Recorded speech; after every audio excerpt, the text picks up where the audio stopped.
Welcome back to Sex and Space, where we explore sex across all of its infinite dimensions. Today, we've got an interview for you that I had with the wonderful Catherine Carr, an award-winning presenter and producer of the BBC Radio 4 series About the Boys. But before we dive in, we need your support. Talking and learning about sex is crucial, but often it leads to us being silenced on social media. This makes it harder for others to find us and suggests that sex isn't okay to discuss, but it absolutely is.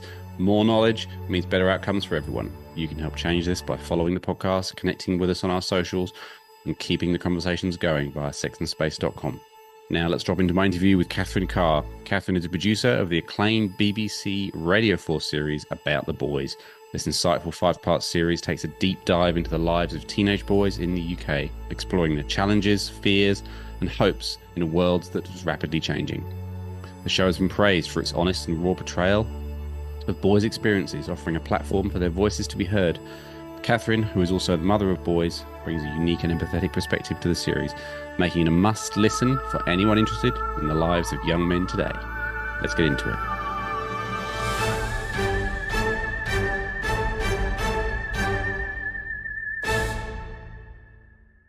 Hello, Catherine Carr. Welcome to Sex and Space. Thank you very much. Thank you very much for your precious time, devoting it to us. Here we are to talk about the Boys, which is a show that you've produced and directed and put together. You starred in it as well, and that's for Radio 4 and the World Service as well. Is that right? BBC? I think it goes on BBC Radio 4 and then it goes on to BBC Sounds, which is like the BBC app, and then that's kind of the whole BBC. I think that's the way it goes. Yeah. And you, for those who are not familiar with your work, would you like to enlighten us a smidge into your background? Yeah, so I've only ever worked in radio. It's all I ever really wanted to do. And I suppose now we must say audio. So audio. I started work at the BBC in Cambridge as a reporter, newsreader, radio car driver before the days of mobile phones properly. And then moved to Radio 4, which is a national all-speech station here, where I produced Woman's Hour, which is a huge show dedicated to looking at the world through sort of women's eyes, I guess. So politics, lifestyle, social policy, and so on. And left that when my second son, I've got 2 boys now, 15 and 17, but then 5 and 7. When my youngest started school, I went freelance. And since then, I've launched 2 podcasts, one called Talking Politics, which kind of made hay during the Brexit sort of years. Yeah. It was an amazing project to work on with 2 professors from the University of Cambridge, Helen Thompson and David Runciman. I've launched my own podcast about siblings called Relatively, that I'm writing a book about currently. And I started work on Where Are You Going, which was originally a World Service commission to travel around the world talking to strangers and ask them where they're going. And that now is an independent podcast. I've yet to come to New Zealand, but, watch this space. Yeah. Oh, we're not that exciting over here. Fantastic. The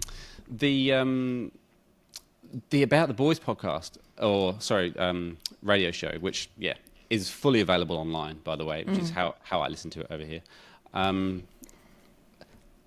I mean, a brief overview for everybody. It covers becoming a man. It's you talking to teenage boys, essentially, isn't it? Yeah. Lots of them. Yes. Becoming a man, life online, education, sex and consent. That one blew me away. And friendship, which also covered topics which I would never think of. I think for me, the show really unpicked some sort of thoughts I had about my own upbringing in the 90s. That was when I was a teenager, and in the UK as well. And so really, really great. Highly recommend it. I absolutely love the fact that it's very, it's kind of candid. It's their opinions. It's the boys' voices coming through. It's not, a distillation, if you know what I mean, and, here's some opinions and some facts. I really like that about it. I think it's really great, really accessible. It takes sometimes a little bit to kind of unpick or tune into what they might be trying to get to. But I thought that was absolutely great. But here we are. Here's me and you, 2 grown-ups. Let's do the exact opposite and distill it down and talk about it, if that's all right. So why did you start it?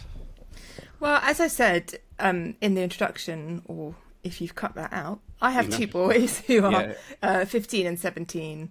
And I have three nephews who are 19, 17 and 13. I have, two other nephews who are like 13 and 11, two twin nephews who are 12, and 5 godsons. So I kind of hear a lot about teenage boys, albeit one maybe particular kind of teenage boys. All of my nephews, my sons, my godsons are white, and live in places that might feel familiar to me.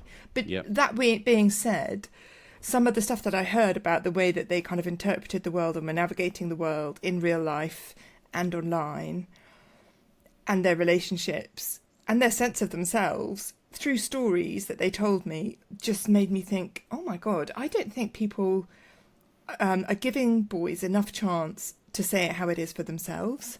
As you said, in their own words, unmediated really, although of course it's edited. I try to be really honest and distill what I heard. So there were 2 stories that made me actually get off my bum and submit this to Radio 4 to make. One was from a friend's son, actually, none of the boys I've mentioned before, who was talking about sex. And they were saying that it's not uncommon, because of the worries of false allegation of rape or sexual assault, to record getting consent with a girl before they do anything on their mobile phone. And then he went on to say, or during sex, if you like, might switch it up, do something different. Is it okay if we now do this? Video goes back on. Or, he said, even some people leave the whole thing running the whole time because they think it protects them. And my mind just went bananas. I thought, this is like so sad and horrible and worrying and so full of danger for the girl as well. And even if false allegation is quite rare, which it is, and sexual assault cases are quite high, which they are, these few instances of false allegation mixed into those high sexual assault statistics mean that normal quote-unquote boys feel so frightened that they're willing to do something which to me just seemed completely extreme and so far removed from anything fun or loving or exciting that maybe your first sexual encounter should be. So that was one story, and then the other one was more tame, so I'm sorry if that went 100 miles an hour and you're listening over your cornflakes or whatever, but the second one was a younger boy, 13, who had said that they liked this girl at school, like they kind of fancied them a little bit, and they bought them a present for Christmas. They thought something was kind of happening, they might have a relationship or a bit of a flirty, nice relationship. And then they were at school and they said to this girl, something really benign, like, I like your haircut. And this girl, with her friends near her, sort of said, oh my God, you can't say that, you can't objectify me, you can't like reduce me to the blah, blah, blah, blah, this barrage of like, you've said completely the wrong thing, and it's like almost like you're cancelled in high school, early high school terms. And this kid was crestfallen and sort of said to their mum, well, I'm not going there again. That's too frightening and too off-putting, and I feel so stupid. That's it. And I just thought, wow, so you're being put off having relationships because you feel like you might say the wrong thing. And if you do start chatting to a girl and one thing leads to another and you might end up like doing something physical, you're so worried that something might happen afterwards that you're videoing it. I'm like, this isn't every child, every boy, this isn't every kid in every school. But the fact that these stories came to me, and then I mentioned them to a few other parents, and they're like, oh, absolutely, yeah, oh, this rings true. Oh, my boy doesn't even talk to girls. He's going off to university without having even kissed a girl. He's too frightened. This. And I thought, so it kind of started with a kiss, I suppose, the series. I thought it started with the sex thing. But of course, those examples sit on a big sort of mass of other influences, don't they? About confidence and social standing and identity and all of that. And I thought, oh, maybe I'll just go and find a load of boys and just see if this is true. That's different boys all over the country, boys from different backgrounds, different ethnicities, different sexual orientations, as many different boys as I could and just ask them. That's the sort of journalism I like to do, is not come up with some grand theory and then write an elaborate script and then, as you say, find a little case study that fits. I do it the other way round. I try to, which is like cast the net really wide. I had 25 hours of tape of kids talking for this series. I bet you had a whole heap to get through. And then, of course, you have to do the honest job of, like, it has to be distilled relatively. So if it was 20% worried and 30% fine and 40% terrified, the resulting 15 minutes has to have those same proportions. Otherwise, you're lying. So that was my aim. Does that make sense? Yeah, no, totally. I think it really, for me anyway, beautifully kind of looped almost back round to the beginning. I mean, in the last episode about friendship, there's a lot in there which really was like nothing like my own experience. And I again, growing up, I don't know what this whole like hierarchy thing, that was completely new to me. But in terms of those, that hierarchy of friendship, and then it does sort of come right back round to the ideas of masculinity again, which I talked about in the first ones. Your sort of your peer groups and your idols and who you kind of look up to. So the show, for me, really looped really nicely and did a great job of just like I think tried to do, to really just get the boys' voices to tell the story and make as much narrative out of it as you can. But like that you said, was the struggle, right? Yeah, it's 25 hours of teenage boys, and you think, okay, then so my initial idea was like, well, I'm going to a youth club in Wales. Well done, me. Off I go driving. So I'll set one whole program in Wales, and then we'll go elsewhere. But really, of course, what boy said what that was good about what subject, in what location, and what age, that was all completely unpredictable. And I couldn't ask every boy I met every question I wanted to ask them, because I would have basically held them prisoner for 5 hours and just been like... So I had to choose, I had to be very careful not to sort of allow my prejudices to be like, oh, well, I'm definitely going to talk to these boys who come from a less affluent background about this. I wasn't hunting for drama. So,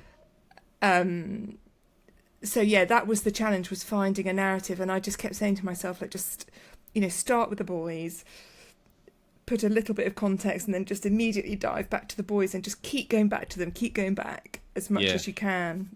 That's why poor old experts got like 2 seconds. But the common threads, I think that's quite interesting, in terms of, I guess an observable takeaway. Like, you didn't really in the show go too much into, affluent status or anything like that. But would you say that that some of the more common threads are common, across the country? Yeah, I actually would, and that was surprising to me. And I suppose how they're expressed is maybe different. So I spoke to some boys from a really fancy school who talked about going to parties and how they might feel their social standing, whether they're like at the top, at the middle, at the bottom, whether they talk to a girl too much and it's aggressive and they get kind of cancelled, or whether they stand back too much and they're called a bit of a pussy because they're not making any moves at all, and then they don't get invited to the next party. So they're treading this like careful line. And then other boys elsewhere who might come from a more working class background, I suppose, traditionally described, who talked the same about walking in their ends in their areas. This didn't make it onto the programme so much, I don't think, and sort of trying to project a sort of dominance, I suppose, without being aggressive, and recognising that if they went to a different part of town, they might see these boys who look really aggressive, but actually they're really nice boys. And but trying to tread that line of looking hard enough, but not looking too scary. Yeah. One of them told a story of like, their teacher said, oh, I saw these boys and they had their hoods up and she was terrified, and then they took their hoods down. It was like a group of really nice lads from her school. Yeah. So they're aware of their perceptions all the time, like by people in the general public. And that, that was one of the most heartbreaking clips of the whole series, was this lovely boy who's 13. I asked him, like, what do you think people think about boys? And he was like, noisy, smelly, disgusting, rude, blah, blah. And I was like, oh my God, stop it. Like, stop it. Yeah. All of these horrible words. And I wonder if I did an About the Girls. I think girls have, of course, a whole suite of their own insecurities and issues and problems and everything. But sometimes I still wonder, like, if I ask girls how they think they're perceived by society broadly, I do wonder if they'd come up with such a sad list. I don't know, but I'd probably put a 5 on the fact they wouldn't. Yeah, no, it's interesting, isn't it? I also wonder how much, like you said, with the hoods up, hoods down thing, how much they are aware of the sort of how to manipulate how people feel about them as well. Oh, I'm sure. Bit. Yeah, you know. I'm sure. And I'm sure in some parts of the country, it's very sensible to know how to project an image of toughness. I'm sure that's really sensible in some ways. And of course, there's intersections in all of this, right? So friends of mine who are black, who might have black boys, sons, they have very different conversations about perceptions. Because an innocent hood up because it's raining, if you're a black boy, teen boy, in some parts of the country, or even any town centre, might be perceived not just as you being sensible and keeping your hair dry or projecting a bit of confidence, might be perceived as aggression when it's not. So there are intersections here which, look, as you say, I didn't seek to analyse any of this in the show.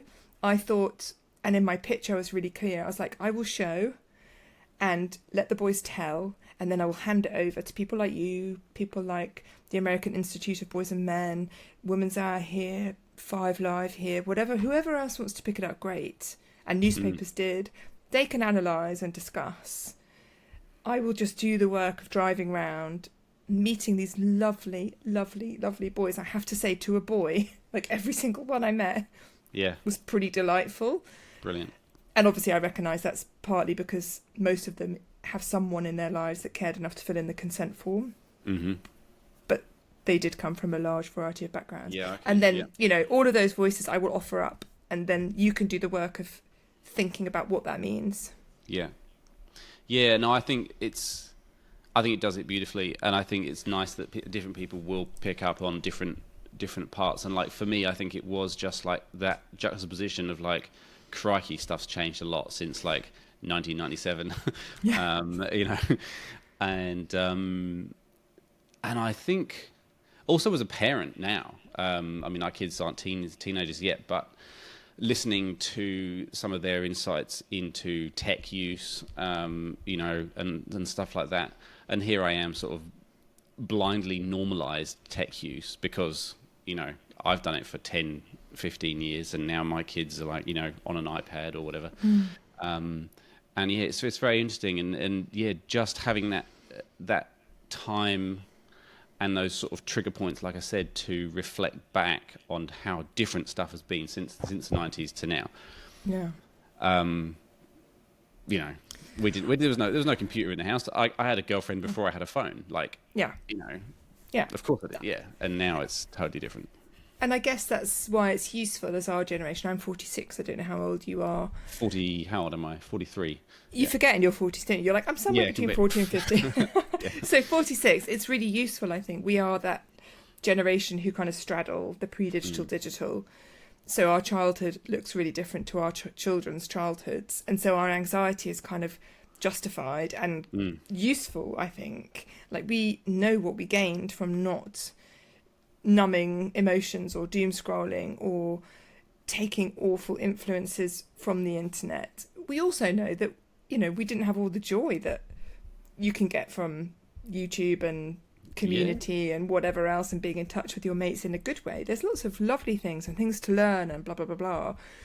But I suppose with the age group that I was looking at, which was 13 to 19, slightly kind of that upper end, and as the Instagrammer who I talked to kind of neatly said, it really is the 13 to maybe 15, 16, which is like the really insecure, vulnerable time of your teens where you literally don't know who you are and what you're doing. You're so susceptible, I think, and I would say is backed up by the programs, to what your algorithm serves you up and how you manage to sort it out. And that is, I mean, that worries me a lot. I'm really strict with our kids online, and yet they, of course, run rings around us, but we are strict. And most of the boys, I would say nearly all of them that I spoke to, maybe all of them, didn't have any parental controls at all. Like they had their phones in their bedroom, no time limits, no checking what this app is, what that app is. And I know lots of parents do good work on that, and lots of parents of our generation who straddle the pre-digital and digital are flummoxed, confused, knackered, time poor, can't be bothered with the fight. Yeah. And there's all of that going on as well. You feel like you're failing your kids, but you don't really know what to do about it, and you certainly don't have the energy to have the battle every day. And so all of that mixed up with these ideas of what it is to be at the top of the hierarchy, or what it is to be successful, or what it is to be good with girls, if they're worried about that, their algorithms reflect it back to them with bells on. So they can get all sorts of nonsense, and they do. Yeah. And that to me just feels like, you know, I made the whole series purposefully not mentioning a particular guy whose name I don't need to say, you know, who influences a lot of young men. And I didn't want to be reductive, like, therefore, he's very successful. But you can kind of see how all of this makes a really fertile pot in which people like that can really flourish. Yeah. And that feels bad. Yeah, and that's also, it's been interesting for me, and talking to a couple of other people. We've done different podcasts with people who go into schools. I think there was very similar to some of the clips that are in the show, actually. You know, go and talk to boys about, you know, what it is to be a man, or, you know, and those role models and stuff as well, and try and present, you know, a slightly different narrative. But I've always been flummoxed to what they see in the person I think you're talking about. And of course, it's just because I can't see it. Yeah. Because I'm, you know, but of course it is obvious when you put all those pieces together.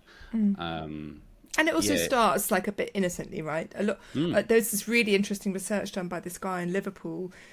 You should talk to him. I can't remember his name offhand, but I'll give it to you for the show notes. Who's done this specific research into kind of men and WhatsApp groups and how they're used in social life and what the sort of rules are, and the fact that WhatsApp groups, I guess for teens, that's Snapchat, they wouldn't WhatsApp. You know, how these kind of social media groups function. They're sort of hidden and they're not part of what they know is right and wrong in the world. So boys will start messaging, Snapchatting each other like clips of influencers, like, ha ha ha, isn't he funny? And they're like testing, is he funny? My friend will be like, yeah, he's funny, but I think he's kind of right about this small thing.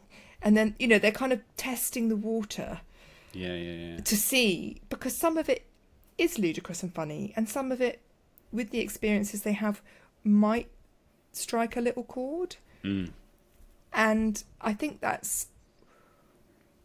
don't want to be reductive, and I think that's why, if there's any conclusion to this, and I wrote a piece for the American Institute of Boys and Men about how we have to be really careful about the labels that we give those behaviours. So we're not talking about like toxic masculinity. If there are elements of masculinity which are toxic, then that needs to be very narrowly defined. And that was something that which Freddie Felton, this journalist who's looked into, we'll say his name once, Tate, for many years, he said we need to be very specific. Otherwise, you do run the risk of these terms like being spread like butter, and boys just hearing toxic masculinity, toxic. You know, it's like, no, these very specific behaviours are toxic. Yeah. Not you, not your gender expression. Yeah. These behaviours, and so it's a shame, isn't it, where those influencers become popular, then there's all these headlines about it, and then that's what kind of loops back to these precious little boys who are just growing and learning, and they see this like hate for the thing that they find some truth in because they're struggling anyway, and it's not good for them. And that's interesting too, that loop effect, and, you know, being attracted to something that everyone's telling you that, oh, no, this is terrible and blah, blah, blah. I wondered if you'd done or what other conversations you'd had, or learnings or epiphanies since on that consent episode, or sorry, it's the second half of that fourth episode, but just about them. I was as triggered as you, I think, about the thought of, can I please have your consent on record? Either on video or a sound clip or something. I mean, just that blew me away. But like, Yeah. there was someone in there who was just like, it's just not worth bothering. Yeah. And I think that's common. That I wondered if that was the common thing, that a lot of people are just like, it's really complicated out there. I'm not sure if being masculine is good or not good, or okay sometimes, or this is why I'm feeling, or this person, what am I going to do? Information overload, shut down. Yeah, let's not bother. Yeah, I'm sure I'm sure that is common. Anecdotally, with friends who've spoken about their sons, that appears to be a theme. And with all of this, I should say, as I did in that episode, there is the backdrop, as I said at the start, of really high instances of sexual assault and sexual violence. And we've seen the statistics of violence against women and girls in this country have shot up in the last few years. So it's not all, innocent confusion. What the lawyer in that episode said, and it really, really rang true for me, was, just like with being specific about toxic masculinity behaviours specifically, we need to give girls and boys more language and more tools. So we gave girls in this country Everyone's Invited, which was a forum, if you like, an organisation that looked to gather first-hand experience of sexual assault in schools and colleges. That came after Me Too, which was global. So we've given them these tools, which are great, right? They can talk about it, and they can express discomfort, dislike, like all of those things, which they should. Girls should be able to do that. But I sort of feel like that was the beginning. And in some of these lessons that these guys did when they went into school, it was like the gold standard of what we should be aiming for. Like, if those were the beginning, and that's the gold standard, then for most schools there's such a piece of work to do with, like, how do we talk about sex, pleasure, who we fancy, what we like, physically, what we want someone to do, what we don't want them to do, what it is to be a girl, what it is to be a boy, what a relationship looks like, how to navigate all aspects of these relationships, physical, emotional, without judgment of the girls and the boys. And as one boy said in that, it shouldn't be girls against the boys, it should be girls and boys against the problem. Yeah. And I feel like, if I could just take that guy, his name's Nick Dunn, for example, from the Brook Advisory Clinic here, and give him to every school. He's worked with the school I went to over a number of years, so it's been like this iterative, careful, age-appropriate building of conversation. And the boys at the end, you heard them in the classroom, were able to talk about, how long is it normal to last for? I worry about my facial expressions during sex.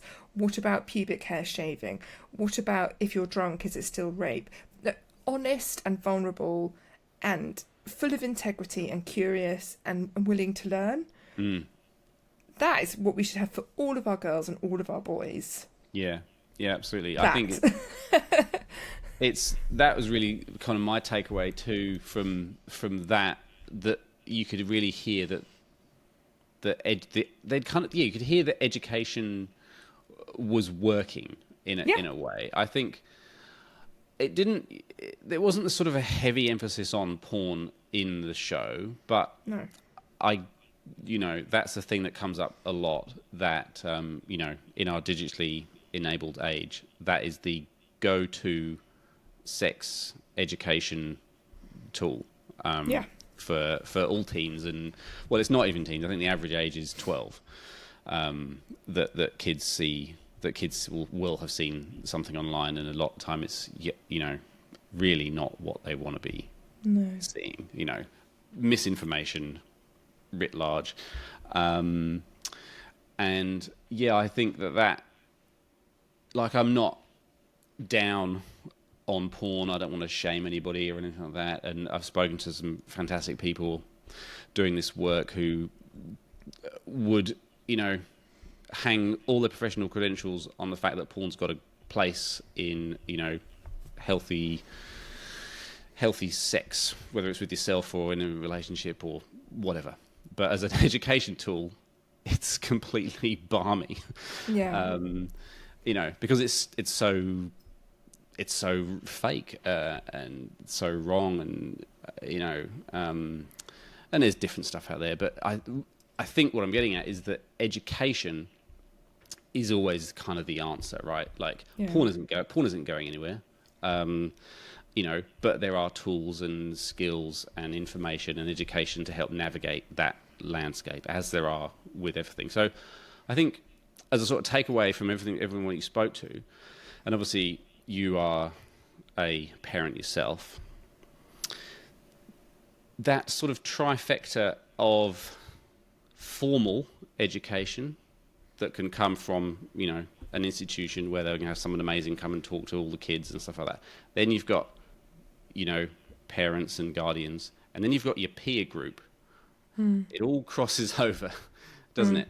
And, you can hear that come through quite loudly in the show, I think, the influences that friends have, and parents and school and education. I mean, what do you think's the answer? What do you think's the sort of solution? Well, I think if it's like a trifecta of influences, then the solution's probably more complicated than one sort of put it. But I think what you say is true. I suppose my answer is, I mean, I'm not a teacher. I would agitate for good sex education in schools, and if it's being offered, I would be really supportive as a parent.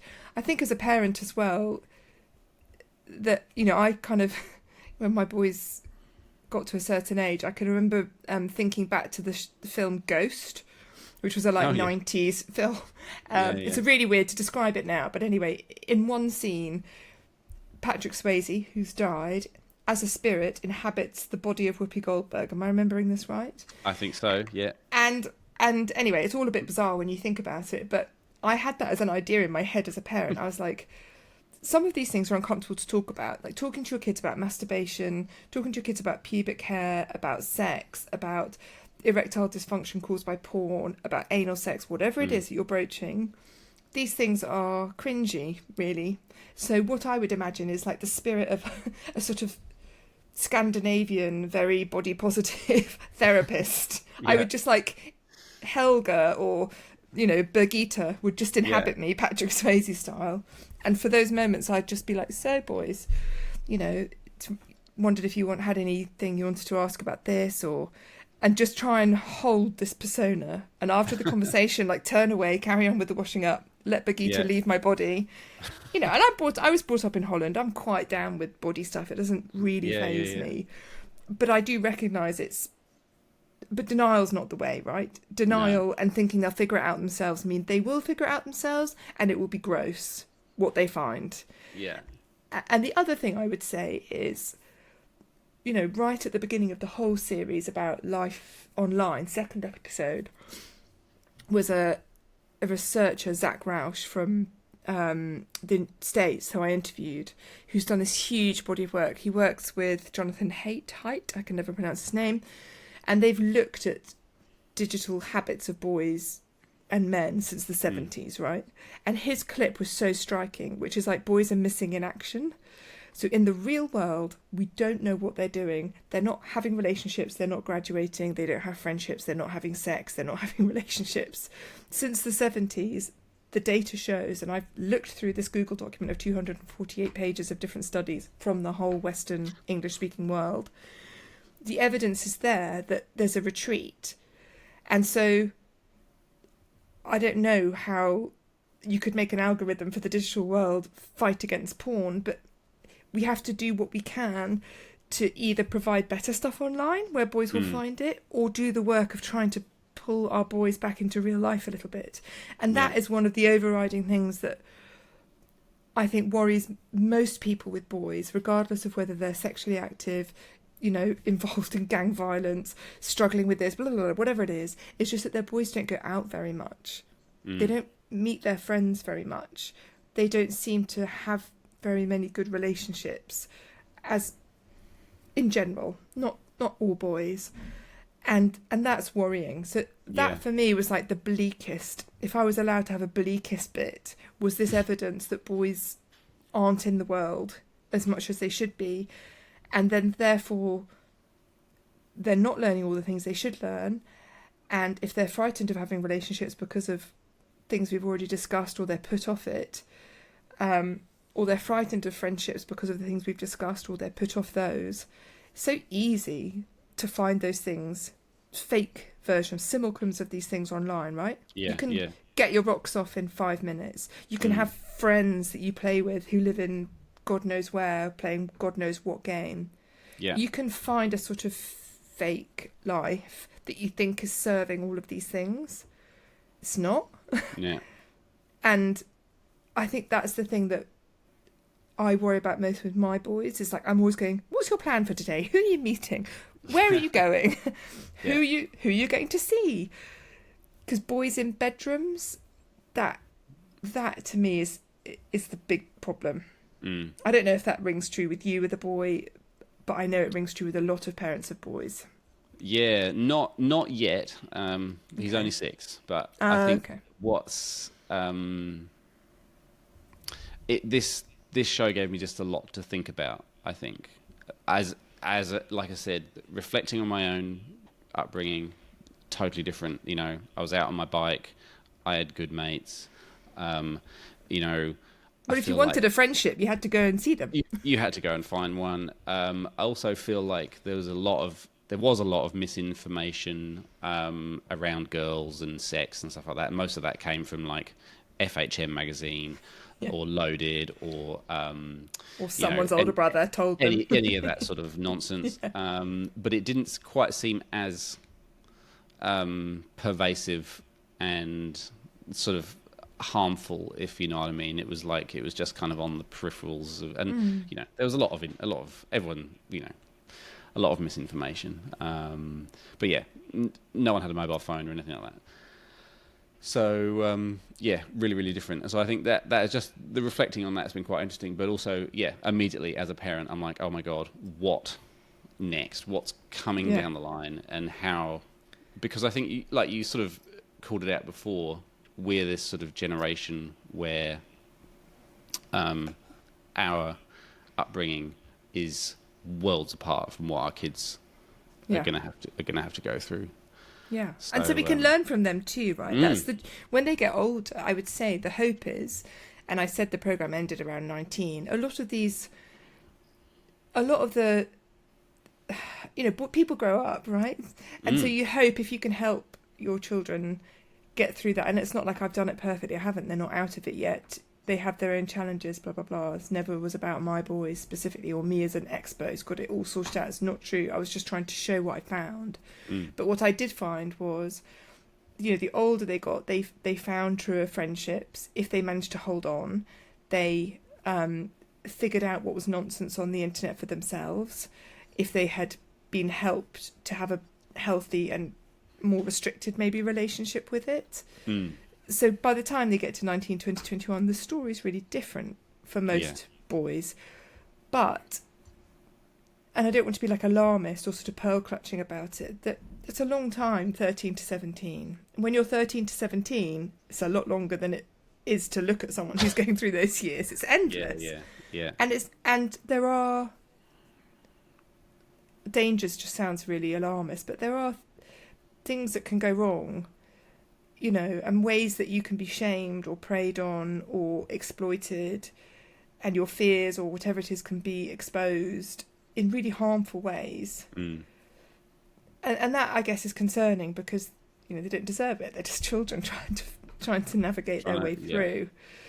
So I guess the answer, you asked for the answer is everybody, you doing your podcast, me making programs, you as a dad, me as a mum, those educators, the schools, all of these people trying to just do their best to have honest conversations that allow other people to have honest conversations, and so it goes, is probably the best answer I can think of.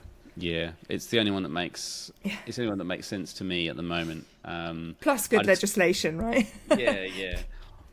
Well, because I feel like it all moves pretty fast as well. Like if you look at, particularly the porn conversation and the proliferation of that and all that kind of stuff, it's different now to it was 3-5 years ago. Whether you're talking about trends maybe or certain sexual proclivities that people might have think is now the norm because porn has shown them that or whatever it is. And we're all just trying to play catch up the whole time. So like you said, there's no silver bullet, because it'll just get away from you again. If you think that you found the answer, it's off already. So I think you're right. I think education and just everybody keep talking. I think so. Yeah, I think so. And to end on a note of optimism about the talking, that was the interesting thing. At the beginning, I said to a few people, I'm going to make a show with teenage boys. And the author Niobe Way, who's an expert on boys and friendship, actually says this in the programme. People said to her when she was going to make a book about boys and friendship, that'll be a short book. Oh, yeah. People have this stereotype that boys don't want to talk. Yeah. And I found the opposite. Grunts and... Yeah. And that's bullshit. Yeah. Because actually, given the chance to have good conversations and to ask questions, I only observed the opposite. So when we're talking about talking, it's talking to the boys too. Yeah. Yeah, definitely. So then, I was going to say, are you going to do about the girls? But you probably have to, really. If we're going to just keep talking and keep talking. I'd like to. I'm going to do, I think, one more extra about the boys, because one of the things, not to start a whole new conversation, we've talked for a long time, but one of the things that was kind of missing but didn't really fit but should be talked about is boys and violence and knife crime. And I think that is something I would like to do something on. But maybe girls next. I don't know. I'd love to do that. It was so fun, and the conversations that came off the back of it felt really valuable. Yeah, brilliant. Well, it's probably quite a privilege, really, to be able to engage with them in that way. I doubt. My kids, like I said, 9 and 6, they have to pester me to tear my face away from a screen every now and again, to talk to me. You went there to talk to these. It was great. I had lads. pizza with teens in lovely. Carmarthen. I had cookies and coffee with some kids in a staff room in Rochdale. I went to dance classes. I went to lessons. Yeah, total privilege. And I really enjoyed it. I thought the boys were terrific. Brilliant. Well, that's good. I hope they, like I said, get some good feedback. They enjoyed it too. I don't know. I think they thought I was like some random old lady. Probably. We're not as cool as we think we are we? I don't think I'm cool, and I'm a lot less cool than that. So, yeah. Oh, good-o. So, basically, yes, I found it fresh on the BBC, bbc.co.uk. Loved it. But you said it's also getting re-released, you think, somewhere else? It's going back on BBC Radio 4 for over the summer. They do that sometimes, but But it'll be on Sounds in perpetuity, so you should be able to find it forever.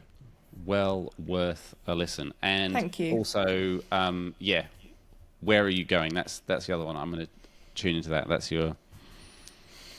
Yeah, that is my absolute pride and joy, and that is about it's about everything we've talked about. Listening to people first. Yeah, brilliant. Thank you. Well, thank you very much for your precious time. Go forth and have a wonderful Tuesday. Thanks very much for your time too, and for the invite. I really appreciate it, and I hope this enables more people to hear those boys who gave so much of their time as well. Oh yeah, no, I think it's that's the real gold in this. Listening to us, but no, go listen to the boys. Go listen to the boys. Yeah. Right. Thank you, Tim. Thank you very much.